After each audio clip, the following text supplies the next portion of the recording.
Welcome, ladies and gentlemen and gentle folks. Today we're working with decomposition with multi-roots using zeros. This is part B, option 2. So as we did before, we're going to have to factor our denominator. And if you recall from the last video, our denominator factors into x times x plus 1 the quantity squared. It is this x squared, or x plus 1 the quantity squared, that is causing the problem. So as we did before, we're going to have to make sure that we put our first factor, and then we account for each degree of the factors of multi-roots. So x plus 1 to the first, and then we'll have an x plus 1 to the second. Just as we did before, we're making sure that if I have a linear denominator, I have a constant numerator, linear factor, constant numerator, linear factor, constant numerator.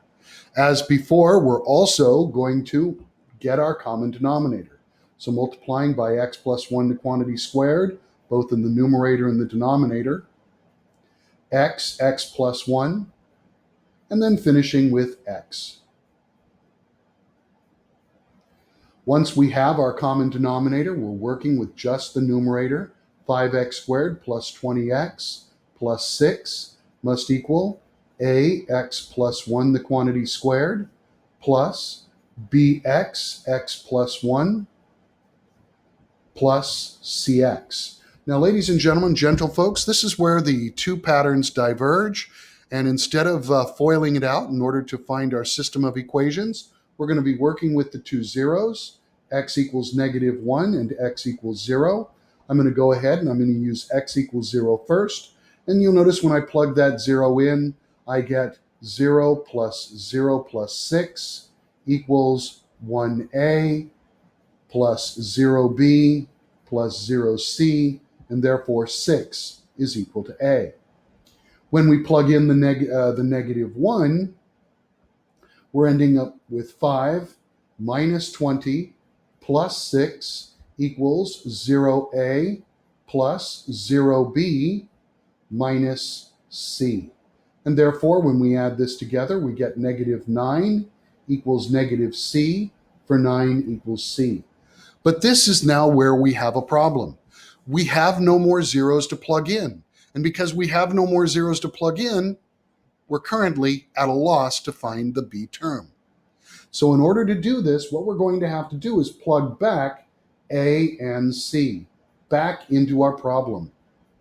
And therefore, we're going to end up having the a going in for 6x squared plus 12x plus 6 plus the bx x plus 1.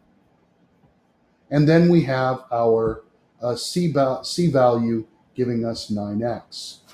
We're now going to move everything that we know from the right side to the left side. So we're going to subtract 6x squared, we're going to subtract the 12x and the 9x, and we're going to subtract 6.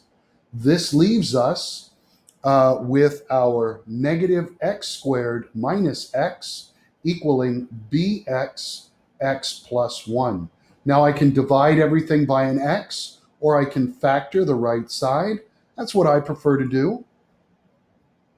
And you'll notice I'm looking at -1 times x plus 1 equals b times x plus 1, and therefore -1 equals b.